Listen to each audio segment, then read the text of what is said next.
Mani Padme Hum, Om Mani Padme Hum. Eu vi mamãe Oxum na cachoeira, sentada na beira do rio. Eu vi mamãe Oxum na cachoeira. Saudações de paz e de amor cósmicos, meus queridos irmãos, minhas queridas irmãs de caminhada. Eu sou Flávio Salazar Melquisedeque e mais uma vez com o meu cardíaco transbordando de amor, de gratidão, é que estou aqui ao seu lado em mais um episódio do nosso querido programa Momento Quântico, este momento sagrado, esse momento especial, onde nós trazemos para a luz da física quântica e da mecânica quântica as experiências metafísicas, espirituais, por que não religiosas, enfim, tudo aquilo que nos proporciona o contato com o mundo invisível, nós tentamos explicar no nosso programa através do entendimento da mecânica quântica. A mecânica quântica é a mecânica, é a dinâmica desse ciclo que nós estamos. Quando eu digo ciclo que nós estamos, eu não me refiro à era de peixes, eu me refiro à era de aquário, a nova era, onde a humanidade está destinada a alcançar o divino dentro de si, e ao reconhecer o divino dentro de si, o véu das ilusões se rompe e o plano invisível passa a coexistir conscientemente, porque inconscientemente ele já existe. Lembrando aí os nossos primeiros programas, onde nós conversamos sobre as teorias das ondas, das vibrações. Aqui nessa sala existem muitas paralelas acontecendo aqui ao mesmo tempo, nós só não temos as consciências, as ferramentas e as tecnologias para acessar isso. E uma vez a humanidade vibrando no Satya Yuga, na Era de Ouro, a humanidade ascensionada, como o colégio da nova era gosta de falar, vai trazer essa possibilidade para a realidade do visível e o invisível conviverem harmonicamente, cada um respeitando a sua evolução. Muito bem. Então, quando o visível deixou de coexistir com o invisível, cria-se um conceito de governo oculto do mundo, isso do lado positivo, tá? Não estou falando dessas teorias conspiratórias, eu digo governo oculto no sentido de um grupo de divindades que já não fazem mais parte da roda de Sansara, tomam as rédeas e começam a guiar a humanidade de volta para o seu eixo, de volta ao seu equilíbrio, criando uma ambiência para que o avatar da nova era possa se manifestar, possa se apresentar e a gente possa retomar a tônica desse novo ciclo. Mas enquanto isso não acontece, esse governo oculto, de onde eles nos conduzem, de onde eles conduzem essa grande orquestra cósmica que está se apresentando nesse querido planeta que nós chamamos de Terra. Uma dessas teorias é que esse governo oculto, essas divindades, estão hoje situadas em 7 cidades, entre elas Agartha e Shambhala, e essas cidades se encontram no centro da Terra. Para que isso possa ocorrer, temos que tomar como verdade uma teoria que é a teoria da Terra Oca, uma teoria que nós já explicamos nos programas anteriores, uma teoria muito interessante, e recomendo você, querido irmão que está nos assistindo agora pela primeira vez, veja os programas anteriores para pegar o começo dessa jornada que nós estamos fazendo sobre essa teoria, do meu ponto de vista, completamente fantástica e maravilhosa, que explica muitas coisas, essa teoria que interliga pontos que ora estão no Oriente, ora estão no Ocidente. Então, é uma teoria que vale no mínimo que você estude e experiencie através da mente abstrata. Não da mente concreta. É muito importante que não seja pela mente concreta, senão você não vai conseguir vislumbrar todas as incógnitas que essa teoria, esse mistério tem aí para nos oferecer. Então, recapitulando rapidamente, existem passagens que são chamadas de embocaduras, que levam a essas cidades, levam a pontos muito especiais, espiritualmente, energeticamente, vibracionalmente no interior da nossa Terra. E temos no Brasil algumas dessas embocaduras situadas em pontos conhecidos como Alto Paraíso, São Lourenço, São Tomé das Letras e, como nós vimos no programa da semana passada, na Serra do Roncador. Então, pegando esse gancho, vamos continuar trazendo aí algumas informações sobre a Serra do Roncador. No último programa nós estudamos pontos de vista, contos, lendas e perspectivas indígenas de uma tribo dos Chavantes, que eles são considerados os guardiões daquela região. E agora, no programa de hoje, nós vamos confrontar esses relatos, esses fatos, com o outro lado, com a versão e as experiências do homem branco. Então, meus irmãos, vamos agora assistir algumas informações relacionadas a essa parte muito especial, não só do mundo, mas como do Brasil. Peço desculpas pela qualidade das imagens, mas são imagens dificílimas de serem encontradas, são arquivos, então realmente é algo muito pitoresco e muito especial. Vamos acessar agora a nossa mente abstrata e vamos receber todas as informações, as vibrações que esse conhecimento vai nos fornecer nos próximos minutos. Até logo. Sobre a Atlântida foram narrados por Platão, filósofo grego que viveu no século IV a.C. Platão escrevia na forma de diálogos. Em um deles, chamado Timeu, descreve a formação do cosmo e se refere à existência de um continente chamado Atlântida, que teria sido destruído por um grande terremoto. Num outro diálogo, chamado Crítias, Platão conta que a Atlântida era uma imensa ilha que, na partida do mundo, foi entregue a Poseidon, o deus do mar. Uma terra extremamente rica, alimentada por uma fonte de água fria e outra de água quente, onde brotavam árvores com frutas de todas as espécies e se desenvolviam todos os gêneros de animais. Nela morava um povo extraordinário, metade divino e metade humano, que era o resultado da união de Poseidon com uma mortal chamada Clito. Enquanto os reis atlantes se guiaram pela sua parte divina e se preocuparam apenas com a virtude, foram felizes e prósperos. Mas em algum momento se deixaram levar pela parte humana e se tornaram orgulhosos e ambiciosos. A narrativa de Platão se interrompe no momento em que Zeus decide castigá-los. O relato em aberto permitiu um número infindável de hipóteses sobre a localização e o destino final de Atlântida e do seu povo. Algumas teorias dizem que a Atlântida ficava no Mar do Norte, outras no Mar Mediterrâneo, no Oceano Atlântico, ou na ilha de Santorini, no Mar Egeu. Esse mistério já levou muitos estudiosos ao fundo do mar.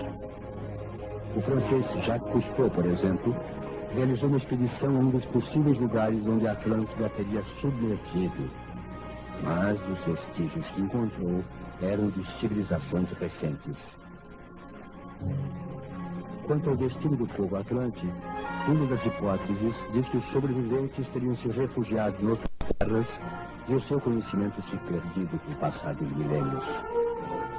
Novas civilizações então teriam se formado sem saber a origem do seu passado. O jornalista e historiador Alexandre Raposo fala sobre os mistérios das antigas civilizações registradas pela história. Se você andar pela América do Sul, você vai encontrar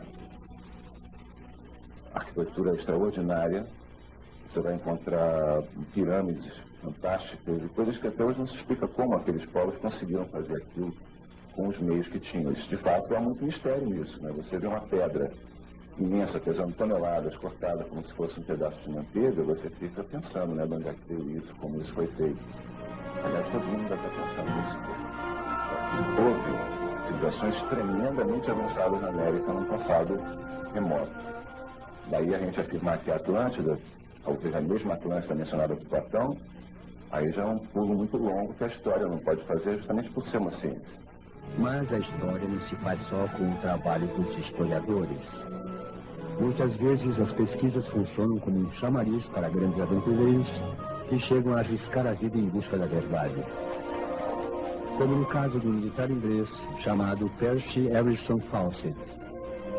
Pesquisando mapas antigos, ele encontrou um documento que descrevia uma civilização perdida. Os vestígios dela estariam no Brasil. E foi em busca desse mistério que o coronel Fawcett, seu filho Jack e mais um amigo partiram para uma arriscada expedição nas selvas da Amazônia em 1925. A expedição teve um fim trágico. Fawcett e seus companheiros desapareceram e seus corpos nunca foram encontrados. A hipótese mais provável é de que eles tenham sido mortos pelos índios. Muitos anos depois, o jornalista Hermes Leal organizou uma expedição para reconstituir todo o caminho percorrido por Fawcett. A expedição partiu do Mato Grosso, da capital Cuiabá, para percorrer toda a área do Xingu, aquela região da Chapada, onde tem grandes regiões de serra, para fazer algum percurso que o Fawcett fez há 70 anos atrás, quando procurava uma cidade perdida, provavelmente uma Atlântida, talvez. A gente fez esse roteiro seguindo os escritos e as cartas do Fawcett para ver se a gente conseguia localizar alguma ruína, talvez, alguma coisa que ele pudesse ter visto, que a gente pudesse ver também e saber por que ele achava que tinha uma cidade escondida, não enterrada, mas à flor da terra, que provavelmente fosse fruto de uma civilização avançada. A expedição encontrou barreiras pelo caminho. Seus integrantes foram saqueados pelos índios Galápagos, os mesmos que teriam matado Fawcett numa emboscada. O indigenista Orlando Vilas Boas levanta uma hipótese interessante. O coronel inglês teria sido morto por causa de seu mau humor. Ele era um grupo mosteiro, ele tinha uma faca bonitinha, que não outra assim, e ele largava essa faca, ela pôs a faca assim, o menino pegou a faca, ele pensou que o menino fosse roubar a faca, bateu na mão do menino, e a criança foi indo onde tocava. Aí tinha uma vez que ele tirou uma espingarda e matou um pato, e o menino foi lá, pegou o pato, ele pensou que o menino fosse roubar o pato, bateu no menino. Então, os dois pais, não mataram. Então puseram o Fawcett e o menino para atravessar a lagoa. A lagoa vai daqui do outro lado da rua. Quando ele subiu a barranca, atrás de uma árvore, tinha os dois índios que estavam esperando. Aliás, 3 índios. Esses 3 índios, quando o Fawcett subiu a barranca, que caminhou e me mataram. Apesar da firmeza do depoimento de Orlando Vilas Boas, o paradeiro do coronel inglês acabou se tornando um mito. E eu procurei mostrar o lado da arqueologia, de grandes aventuras que inspirou o personagem como Indiana Jones, e depois eu fui buscar na Terra do Roncador as pessoas que acreditam que ele não morreu, virou um espírito e vive numa grande caverna, comanda uma grande civilização, e é um relato até interessante, né? A sensitiva Deusa Esteves, que mora em Barra do Garças, próxima à Serra do Roncador, no Mato Grosso, é uma destas pessoas. Pode procurar, pode quem quiser procurar os ossos dele, que jamais vão encontrar os ossos dele. Jamais. Ele não está morto, ele está vivo numa comunidade Mato Bicho. Ele está vivendo um mundo superior a esse daqui, que as energias que vibram lá, o trabalho, o tratamento, tudo que ele recebe lá é completamente diferente daqui. Deus e seu marido, e também sensitivo Armando Lubisson, Acreditam que os remanescentes de Atlântida são os Incas. O que me interessa é saber como remanescentes atlantes chegaram à América. Muito bem. Quantos remanescentes atlânticos iniciados previram o catastro Atlântida? Eles recolheram, separaram a elite iniciada para manter na face da terra sempre depositário da grande sabedoria e encontraram como lugar apropriadíssimo os Andes, nos Andes, na altura de Machu Picchu, Cusco, Pirionaca, Titicaca, tudo era uma região onde era uma aglomeração dos remanescentes iniciados atlantes. Quando houve a invasão espanhola, então os sacerdotes sábios reuniram outra vez a elite e tomaram a grande estrada subterrânea e se recolheram nos bolsões, como já outros que quando afundou Atlântico se recolheram também em bolsões da terra, não só na América, como a bolsão no Himalaia, há bolsões na Manchúria, há bolsões na própria França. A estrada subterrânea a que seu Armando se refere vai de Machu Picchu, no Peru, até Barra do Garças, no Brasil, na altura dos paralelos 14 e 15. Mas o jornalista Alexandre Raposo, que se aprofundou nos mistérios incas para escrever um romance, não encontrou nenhuma evidência nessa estrada. Existe. São muitas crônicas que falam que os incas tinham túneis muito longos, centenas de quilômetros. Né? Fala-se de um túnel que ligava Cusco ao lago Titicaca. Existe uma crônica de um espanhol que teria caído num buraco e encontrado um túnel e se perdido nesse túnel durante dias e saído desse túnel dias depois a centenas de quilômetros do lugar onde ele estava inicialmente. Será mesmo que a Serra do Roncador tem alguma ligação com a Atlântida, o continente desaparecido há milhares de anos? Segundo Armando Wilson, os sacerdotes atlantes avançaram tanto em seus conhecimentos que teriam alcançado a imortalidade. Armando e Deusa acreditam tanto nessa história que se dedicam a manter vivo o mito de Atlântida. Deusa estaria encarregada de preparar 7 homens para receberem os ensinamentos sagrados. É ela que dirige os rituais de iniciação. O ritual é feito dentro de uma das cavernas da região e conta com a presença de Canir, a provável substituta de Deusa.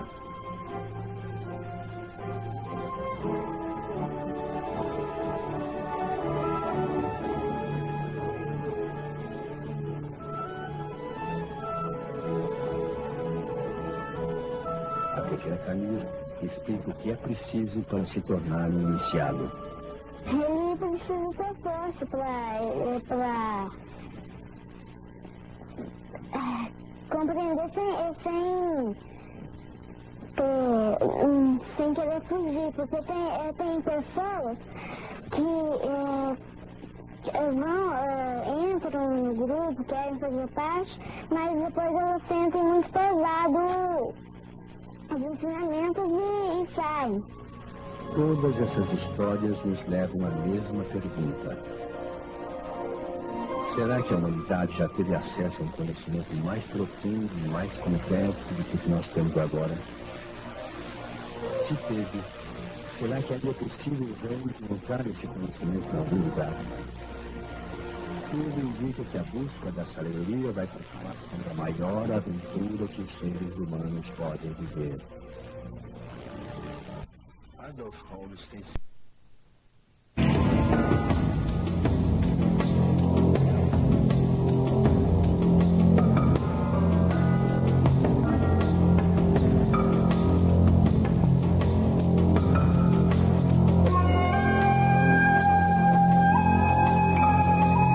Conta mais coisa, Tereza, dessa experiência do seu marido. Aproveitando que nós estamos aqui nesse bosque bonito. O que você quer saber? Eu sei que ele faleceu sabendo que ia falecer, né? Sim. Depois de ter encontrado a cidade subterrânea. Isso é uma coincidência ou o que você acha? Ah, sim, ele já sabia, né, que ele ia desencarnar. Mas ele cumpriu o trabalho que ele veio fazer, né? Que era de divulgar para o mundo, os mundos subterrâneos, divulgar a Serra do Roncador, e isso ele fez muito bem. Com os livros dele. Com os livros dele, muito trabalho também de pesquisa, deu muitas palestras, né? Deu palestras em Brasília, São Paulo, ele deu, né? Então ele passou, o que ele veio fazer aqui na Terra, ele cumpriu. Agora, como é que ele veio parar no Roncador? Ele Isso, saiu do Tibete? Ele saiu já do Tibete e direto para o Roncador, porque ele sabia que aqui ele tinha uma missão. A missão dele dessas divulgações. Mas alguém disse para ele vir para o Roncador?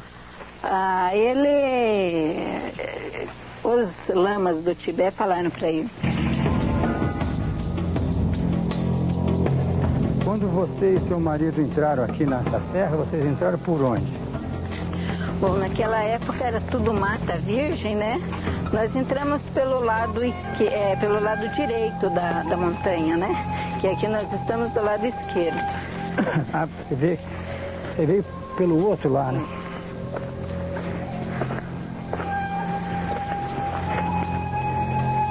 Quantas cidades o Udo falou que viu? 7. Subterrâneas, 7? Sim. E todas parecidas, é? Não. Não. Tem diferença de uma para outra? Sim. Tipo que, como é? Como é que era? Bom, além de ter diferença das estruturas, né? Os seres, a evolução de cada cidade é diferente. Mas são todos mais evoluídos que a gente? Todos. Com certeza. E como é que vive debaixo da terra sem ar, como é que faz? Mas lá é um mundo à parte, totalmente diferente desse nosso, que tem ar também. Não sei como é que se explica, mas é um mundo subterrâneo que tem aberturas, tem sol, tem as mesmas coisas, né, que nós temos aqui, só que as deles melhorada, né? Tudo não é como nós aqui suamos, essas coisas assim, né? Eles têm tudo diferente, mas as mesmas coisas. Quer dizer, não são gente como nós. Eles não usam esse corpo nosso, esse corpo que sua. Eles têm um corpo mais sutil, mas tem a nossa aparência. Lógico que são mais altos, né? Tem alguma boca de entrada que você falou para mim? Vamos encontrar uma mais pra frente. Então me avisa quando chegar lá perto. Tá com Vamos levar posição? ele na caverna? Vem comigo? Então vem. Na caverna do Novaes? Bora.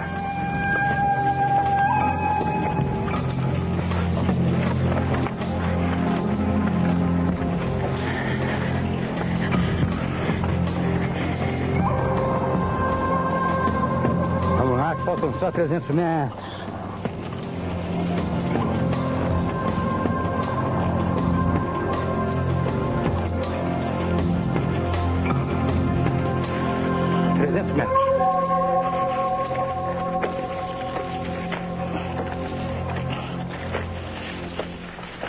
Opa, olha ele ali.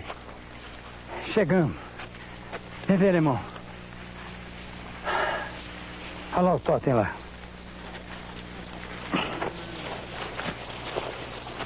Esse totem, quando a gente olha lá da estrada, parece um índio, né? Tereza, tomando conta aí do Vale do Araguaia. E tem uma história dessa, não tem? Tem, realmente. Tem muitas histórias aqui do lugar, né? Inclusive tem luzes que acompanham os carros, né, amor? Acompanham os caminhões, ela sai daqui e vai até um certo pedaço acompanhando. Por várias pessoas, né? E realmente aqui existe um templo sagrado, né? Lógico que a gente não vê. Mas ele existe aqui. Aqui é um grande templo, sabe? Missão cumprida.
Posso falar um segredo? De certo mesmo, depois daquela árdua subida na Serra do Roncador, foi só a falta de fôlego geral, viu? Os tais seres subterrâneos não apareceram, não deram o ar da graça e ninguém sumiu pelas embocaduras. Mas de qualquer maneira, a subida ao Roncador serviu para nos fazer lembrar das civilizações desaparecidas ou inteiramente dizimadas pelos colonizadores europeus, que formavam a América Latina antes da chegada de Colombo, lembra?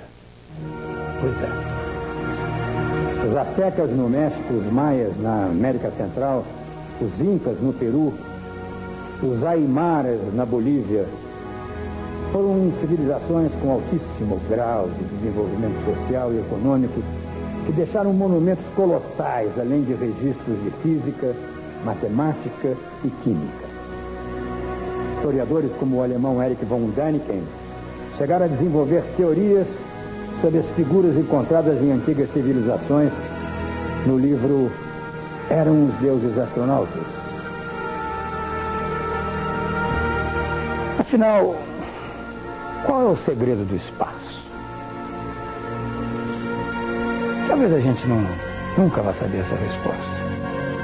Por isso, vale mais a pena a gente ficar matutando durante as noites estreladas, olhando para a imensidão do céu. Só não vale contar estrelas apontando com o dedo, porque dizem que dá verruga, viu? Boa noite.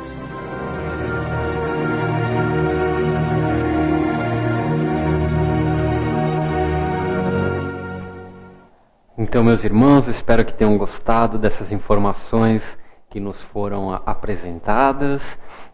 Realmente, se o que foi dito é verdade ou não, é muito difícil de dizer. O que nós podemos afirmar é que realmente existem mistérios em alguns lugares do Brasil e do planeta, e a Serra do Roncador, com certeza, é um desses lugares.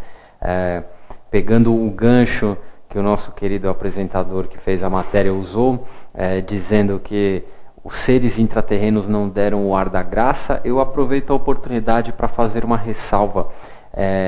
Os curiosos não são bem-vindos nos mundos intraterrenos. Então, sempre que você, meu querido irmão, minha querida irmã, for buscar algum tipo de contato, seja ele em qual nível que for, seja mental, astral, enfim, o motivo é algo que deve estar muito claro na sua cabeça. Por que você quer dar esse passo?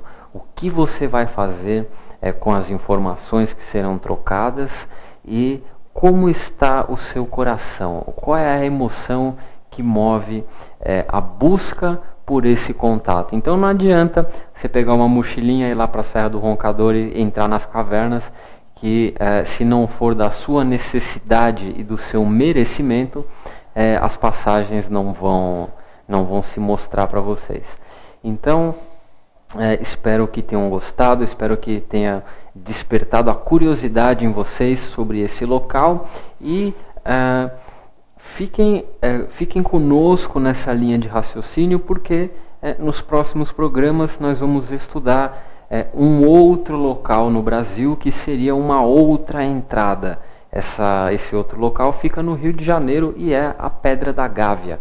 Então, fiquem conosco, ainda vibrando nessa questão dos mistérios dos mundos intraterrenos, das 7 cidades, porque nos próximos programas vamos estudar mais uma outra entrada, mais uma outra embocadura que levam a esses mundos onde estão os conhecimentos divinos aguardando para serem acessados pela humanidade, mundos esses que vão retornar à superfície quando o avatar da nova era, o Buda Maitreya, unificar o Oriente e o Ocidente numa só bandeira, e o humano e o divino vão conviver juntos de novo, como foi o período áureo da comunidade Atlante. Então, meus irmãos, mais uma vez, muito obrigado pela permissão que nos deram de entrar nas suas casas e locais de trabalho. Um ótimo feriado para vocês, juízo, estudem no feriado, peguem um livrinho, vejam uma palestra no YouTube, não relaxem a mente completamente, relaxem a mente concreta, mas a mente abstrata, continuem exercitando ela, porque é através dela que você percebe, entende e experiencia a realidade, é através da mente abstrata que você é capaz de remover o véu e ver as coisas realmente como elas são. E eu posso afirmar para vocês, meus irmãos, que a verdade, a realidade, ela é mais fascinante do que qualquer história que foi contada, que foi escrita, que foi gravada. Então, meus irmãos, do fundo do meu coração, um ótimo final de semana. Eu sou Flávio Salazar Melquisedeque e você acabou de assistir o Momento Quântico na TV Pax. Gratidão, até o próximo episódio. Om Mani Padme Hum